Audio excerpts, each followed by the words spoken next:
You're listening to A Deeper Dive, a part of the Winsight Podcast Network. Is the tip credit dead? Hello, this is Jonathan Mays, Editor-in-Chief of Restaurant Business. And in this week's episode of A Deeper Dive, I am joined by Peter Romeo, the Editor-at-Large of Restaurant Business. Peter has been reporting on a rapid and increasingly successful movement around the country to do away with the tip credit, the sub-minimum wage that restaurants pay to servers who get tips. This led into an extensive conversation about the rapid rise of service fees in the industry, an effort by the government to regulate such fees, and the impact this is all having on restaurants and their consumers. With the fees, the regulation, and the decline of the tip credit, we wonder whether the industry is going to need another model for paying its employees altogether. It is a fascinating discussion on tipping, service fees, and the tip credit, so please have a listen. All right, I'm here with Peter Romeo. Peter, welcome to the podcast. Thank you, Jonathan. Always a pleasure to be here with you. All right, super. What is going on with the tip credit? Is it dead? The tip credit is really under siege. I just found out today that what looked like a measure that had a snowball's chance in hell of passing in Montgomery County, Maryland, one of the major bedroom communities right outside D.C., looks like they're going to start phasing out the tip credit as well. The adjacent, I believe, adjacent county, Prince George's, they took it up last week. So what we're seeing is, as a result of what happened in Chicago, which was viewed by all sides as a test case, labor forces prevailed there. Not only did they prevail there, but amazingly, they got the support of the Illinois Restaurant Association, one of the bigger associations. And so what's happening is we're seeing proposals to kill or phase out the tip credit spreading the way we saw the $15 wage proposals spread a number of years ago. It's becoming kind of the big issue. And it's interesting because proponents of the tip credit, one of their big arguments is if you're adjacent to a city or a county that does not have a tip credit, your employees are going to race over to those adjacent areas and try to work there because they make more money.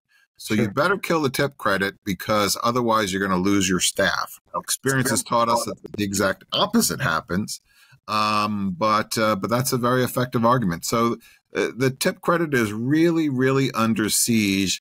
Certainly on the municipal level, certainly on the county level, and certainly on the state level. And there are even a couple of proposals kicking around from Senator Bernie Sanders, even on the federal level. So we're going to see a lot of action, a lot of activity on that front going forward. Doesn't seem to have a snowball's chance in hell at hitting at the federal level, or am I overstating that? No, it actually does have a good chance. Just to put it in perspective, the power that organized labor is wielding with the new administration. So the acting Secretary of Labor is, I believe, either today or tomorrow, meeting with the Restaurant Opportunities Center personnel. Our ROC, Restaurant Opportunities Center, is unabashedly funded by the unions. And here we have the U.S. Department of Labor meeting with them to talk about, what they'd like to see. So no, it's no longer a snowball's chance in hell. 2 months ago, I would have said, no way. There's no way in this environment. It's too fractious. It's too divisive. But it's happening very quickly. And now the momentum is definitely picking up and going against what many regard as the interests of the industry. But wouldn't that need a congressional vote, or can the Biden administration do that on their own? No, they would have to. They would need legislation, and indeed, probably it would get tied up in the House. But there again, if we go back 2 months ago, anticipating what the situation would have been in Chicago, I think most people would have said there's no way that the tip credit will be killed in a restaurant-centric city like Chicago. And it just flew through the legislature. So And I can't help thinking about how we almost laughed at proposals to raise the hourly wage to $15. And now it's not that unusual at all. People would love to have a $15 wage rather than what they're actually paying. We also don't have a $15 wage at the federal level. It is still actually no. And it's interesting. I don't think we're ever going to be there. I wonder in that regard, if we'll ever see, or if in the near future we'll see an increase in the federal minimum wage. There's kind of no need for it because so much is happening on the state level. But this last round of proposals for the tip credit, they didn't give an absolute dollar value. The wage that employers of servers who use the tip credit, they have to pay $2.13 an hour. And that's a very effective tool for building support for killing the tip credit, because who in this day and age could survive on $2.13 an hour? But the last round of proposals went for percentages. And the argument, say, in Chicago was, let's bring it up the tip credit level to 40% of the full minimum wage. Well, geez, it's still 60% below. That's an effective way of packaging it. That's an effective way of sort of describing what it does. And it's an easier sell to say, hey, don't you want to bring people up to 40% or 60% of what everyone else is getting? So that's what could happen on the federal level, is something like that. But no doubt on the federal level, it'd be a tough fight, and we've got other issues to deal with. But there definitely is that momentum building. Mm-hmm. What happened in Chicago to lead? What happened in Chicago really? I mean, that doesn't make sense to me. I guess that's one thing. So Lori Lively, unpopular mayor, came in really stoking hopes for some progressive government, really leading that city forward, and seemed like she was more hell-bent on fighting than on moving the ball forward. And very little got done, and she alienated a lot of people. So it was very obvious she was going to lose the general election. And the question was, well, what Democrat could step up to sort of fill her shoes? Who were the likely candidates? And there really weren't any. There was really a dearth of talent there. And out of this came a relatively unknown politician, Brandon Johnson, who smartly, I believe he was a teacher, smartly cozied up with the powerful unions in Chicago, including the teachers union and including the union that's the largest in our space, the SEIU. And he basically said, look, support me and we can talk business. And one of the things he made that as a campaign promise, and it's really kind of crazy because most people in the industry don't even know what the tip credit is or how it works. And here he was telling the population, the working population of Chicago, I will do away with the tip credit if you elect me mayor. And that, of course, was music to the ears of the big unions. And so they supported him. And lo and behold, Brandon Johnson was the new mayor. And he said, okay, well, I promised I'll do this. Let's do it. So SEIU put a lot of money behind it, but the industry was still pretty confident that they could beat it back, or at least temper it enough where it wouldn't be quite as painful as it's going to prove to be. I mean, we're talking about a 69% wage increase over 5 years for servers. The key thing was it was obvious that organized labor had a lot of power. They signed up 26 of the 50 aldermen, Chicago aldermen, to be co-sponsors. So that's more than 50% right there. All of a sudden, it looked like they were going to be able to pull this off. The residual resistance came from the restaurant industry, of course. And lo and behold, the head of the Illinois Restaurant Association, seeing that the industry was going to go down in defeat, said, well, let's salvage what we can and cut a deal. And that deal was, instead of phasing out the tip credit over a 2-year process, they would do it in 5 years. And he was, Sam Toya is his name. And he was so enthusiastic about the compromise that the SEIU put out an announcement saying that the Illinois Restaurant Association endorses killing the tip credit. Sent out a press release, went on social media. So all of a sudden, the last sort of holdout, the last bed of resistance was basically saying, no, we're okay with this. And so it just sailed through initially a key committee, and then the whole city council just pushed through. And interestingly, even as that was still going on, even as the votes were sort of being counted, SEIU said to Jay Pritzker, the governor of Illinois, you're next. We should bring this to you next week. And Pritzker said, essentially, yes, do bring it up. I'm very interested. So it was a matter of the industry, instead of going down in a fight, figure that they would cut a deal. And the deal is not that great if you look at it from the industry standpoint. And now it's on record as the industry having endorsed this. So it's tough to block something that even the people most affected, i.e. the restaurants, will say that they're okay with it. Now, the impact of this we saw in the D.C. area, did we not? I mean, the result of that is we saw a dramatic and pretty rapid increase in the use of fees. Service fees is one of the solutions that restaurant companies have taken. Anything else like that we saw happen when in D.C. or in other communities?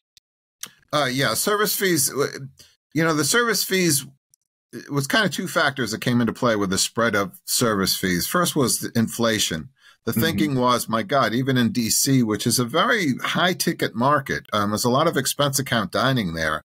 So there's less price sensitivity than you might see in certain cities. But even in D.C., with prices at the level they were, operators felt that they could not raise their prices again.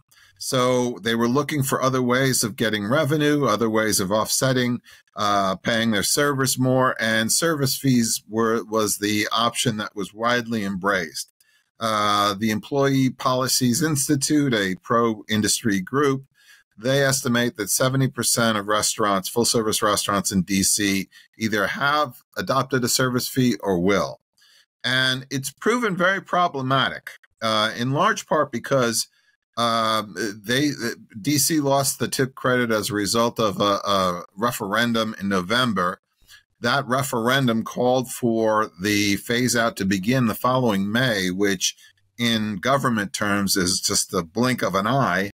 And so operators, they weren't ready, but certainly the customers weren't ready. They didn't even understand what was going on. They saw this extra fee and thought, well, what's this? Do we even have to pay this? Is this mandatory? And do I tip on top of it? And how come this place has a 3% fee and this place has a 25% fee? So there was a great deal of confusion. But in Chicago, the expectation across the board is that we're going to see another wave of service fees coming into play. The other reactions, and it's sad to say, but the other reactions in D.C. were basically to try to trim your service staff as much as you possibly can, just to pay fewer people that higher wage. So there probably will be a retraction on this. Those are two of the upshots we've seen. Now, in other areas that have disallowed the tip credit, interestingly, D.C. actually disallowed the tip credit initially in 2018, and there was such a hue and cry from servers that the city council reinstated the tip credit. Very similar thing happened in Maine, where servers got together and led the fight to reinstate the tip credit. So I guess you could say that one of the other side effects or part of the fallout is that we might hear from servers, and what we hear might not be too cool. They might be very upset about this because the upshot is they might end up making less money. Right. One of the issues here to me is because it's Well, I want to move into this before I get into the discussion I was planning for the second half of this. And that's because we're talking about service fees and we're seeing a dramatic increase. I live in Minneapolis, and Minneapolis does not have a tip credit, and we see service fees all over the place. But now the federal government, the Biden administration, is now including service fees as part of its junk fees regulation package. Could you talk a little bit about that and what that could mean? Sure. So going back to the State of the Union address, I believe it was the most recent one. It might have even been a year prior to that. Biden surprised a lot of people by focusing in on junk fees. There really hadn't been a lot of chatter about it beforehand. There had been among the consumers, but not really on a political level. And he identified this as an issue for the working Joe and Jane out there and something that needed to be curbed. And it kind of caught a lot of people unaware. But initially, he was talking about sort of the more blatant offenders, concert ticket sellers or airlines or hotels. And I studied everything I could find about the proposals and sort of where people's heads were in Washington about junk fees. And there was nothing about restaurants. So the Department of Labor said, well, let's collect some information about how to curb these junk fees that the hotels charge, that car rental companies charge, all these other offenders. And in the process, they were astonished by how many comments they received from consumers complaining about service fees and complaining about delivery fees. And it opened the DOL's eyes to this whole other category of junk fees, i.e. service fees and the delivery fees. So now the FTC is looking at regulating these fees, including those charged by restaurants, including those charged by third-party delivery services. And that's a real surprise. The National Restaurant Association acknowledges that they're still going through the 161-page proposal in terms of what the Federal Trade Commission intends to look at. So it's very detailed. Restaurants are very much a part of the scope right now. And that could be a real challenge because, you've got higher regulation or stiffer regulation with more service fees coming in. That's just made for conflict. And the upshot is probably a lot of lawyers are going to make even more money testing the boundaries of this. Right. I think, so what we have here is a situation in which a growing number of communities are ending a tip credit, which is leading a growing number of restaurants to institute service fees. And also creating this push between restaurants, customers, and servers over tipping. And at the same time, now we've got this threat of regulation sitting over here from the federal government, over these sorts of fees. To me, like the U.S., look, the U.S., I'm just going to be very blunt and honest. I find this whole thing stupid as hell. I think our situation in the restaurant industry today, the full service restaurant industry today, is one of the dumbest situations that has evolved out of our capitalist system outside of things like healthcare. I don't think anybody in their right minds would create a system in which you have companies too afraid to raise prices to the levels that they're supposed to be doing. And that's what's going on here. That's always what has been going on since day one. Since the day the first idiot brought tipping to the United States. That is exactly my view on this. It's because employers have always been afraid of raising the price of a taco. We've had somebody else on this podcast before. I'm afraid to raise the price of a taco. And so therefore I'm not going to do it. So instead what you do is you just get them on the back end. And so something to me about all of this, about the way this operates, is going to have to change and going to have to be simple. Because the problem we have now is we have created a system where the prices for eating out have gone up dramatically. And it's not just the menu prices that people are paying. It's these fees that we're getting. It's the tipping and the tip prompts. By the way, we just said, we have our advice guy column, and the advice guy column this week was from a restaurant owner who said their staff was asking them to increase the level of tip prompts because people were just automatically from 18, 20 to 23% to 20 to a baseline of 20, 23, 25%. The staff wanted them to push customers to increase the level of tips. Now, I'm all in favor of people making more money, but we're at a point where the whole thing is actually customer unfriendly and in a serious way, where the price you end up paying when you dine out is very different than the price you think you're going to pay when you go into it. And ultimately, I just think this is going to be a problem for the industry over the next couple of years, given how much this costs. You hit the nail on the head in that this system is just so peculiar. If you were an MBA candidate and you did your thesis on developing a compensation model built on tipping, you would get an F. It's a crazy, stupid idea. It should not work. It's just irrational from the get-go, except it works. No, it actually doesn't. I will vehemently disagree with you. I just went to a local restaurant. I'll tell you, I just went to a local restaurant, doesn't have tipping, great service. I had no problems. I've been in Europe, no tipping problems. I've never had a problem with service. Any kind of it doesn't. No, it doesn't. It doesn't look any different here than it does anywhere. Well, so servers love it. They love it because tipping will give them more money than if they got the full minimum wage with no tip. Sure. So tipping has to be unless they happen to be black or something else. I mean, the how much you get in tips does not necessarily correlate between how good a service you provide, and it's discriminatory against certain groups. That is true. That is true. There's definitely some problems with it. Yeah, women huge problems with it. But the operators like it. And the interesting thing is, where I would disagree with you, is a lot of customers like to tip. When Danny Meyer did away with tipping and went with hospitality included, one of the biggest problems he had was people drawing in a line for tips.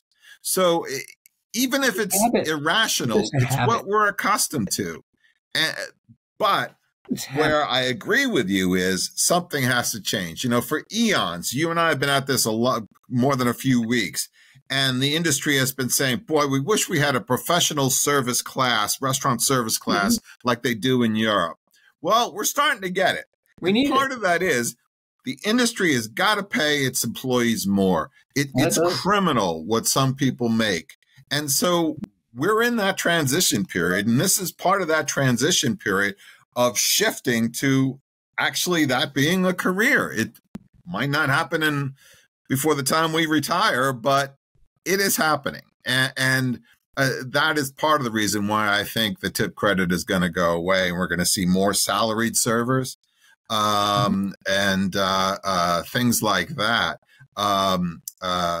Certainly, we're going to see right now in that transition, we're going to see a lot of people on the full service side shift into fast casual just to avoid some of these problems. I mean, we're starting to see that already. I mean, Lisa Jennings just actually wrote about one situation in DC already, where you definitely see it, where we are seeing more hybrid type business models and more business models that are really sort of shifting away from from some of the full service models that we've seen in the past.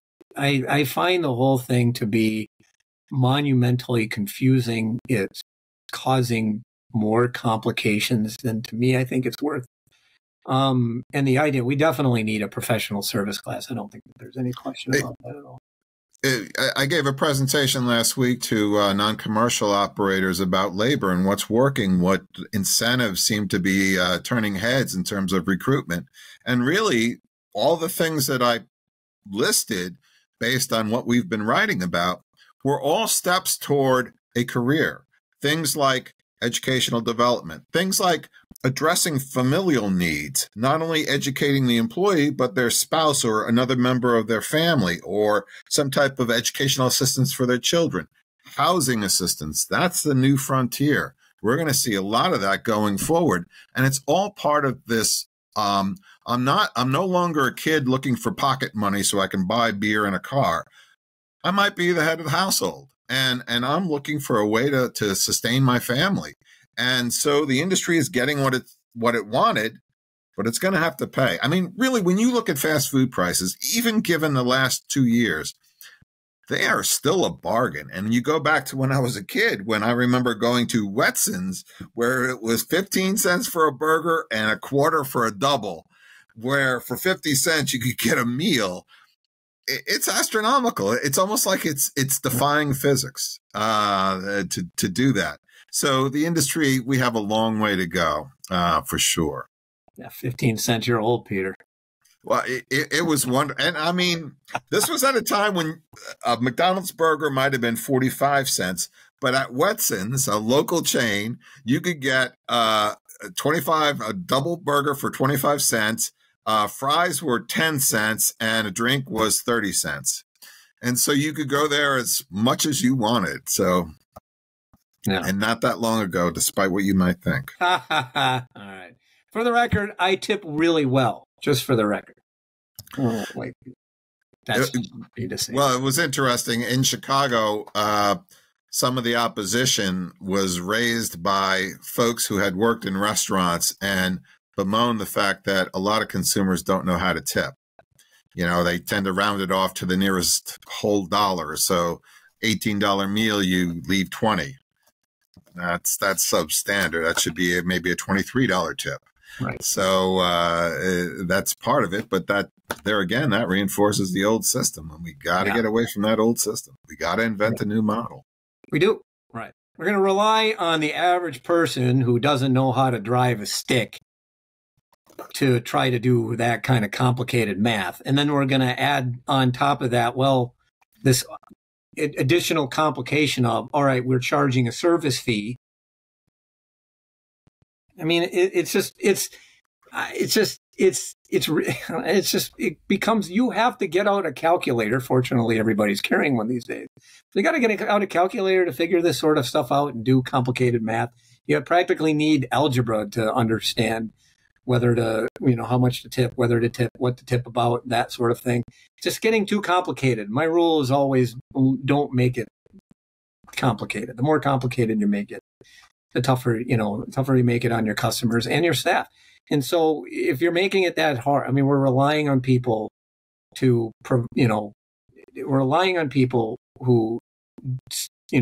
don't understand how to calculate 20% of a bill to provide, the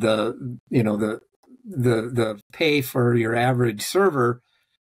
Why not just do away with it, increase the charges up front, and then pay them a livable wage, and then you throw a couple of bucks onto your bill if you get extraordinary service. I don't see what's so complicated about it. So one other thing about this, one of the impacts that hasn't been discussed that much, certainly it wasn't in Chicago or Illinois, but at least initially with servers getting a nice bump in what the employer pays them directly, plus tips, all of a sudden that wage gap between front and back of the house is going to widen. So the difficulties of getting people to work in the kitchen are going to be that much tougher because there's just so much more money to be made in front of the house. And so that's going to really intensify that recruitment effort on the part of the full service folks. That's why I think we are going to see a lot more tip pooling and tip sharing and all those things, which there again is going to make a lot of lawyers rich because of testing the rules. Always something leading to higher paid lawyers. Peter, this was fantastic. Really appreciate you joining me on the podcast.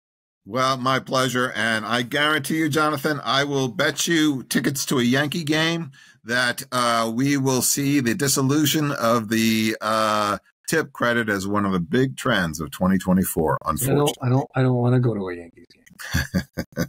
And that should do it for this week's episode of A Deeper Dive, which was edited, as always, by Kimmy Kazmarek, artwork by Nico Hines. You may find this and other episodes of the podcast on our website at www.restaurantbusinessonline.com/article/deeper-dive. And you may find them on Apple Podcasts or Spotify or anywhere else you get your podcasts. I'm Jonathan Mays, your host, podcast producer, and the editor-in-chief of Restaurant Business. Thank you for listening.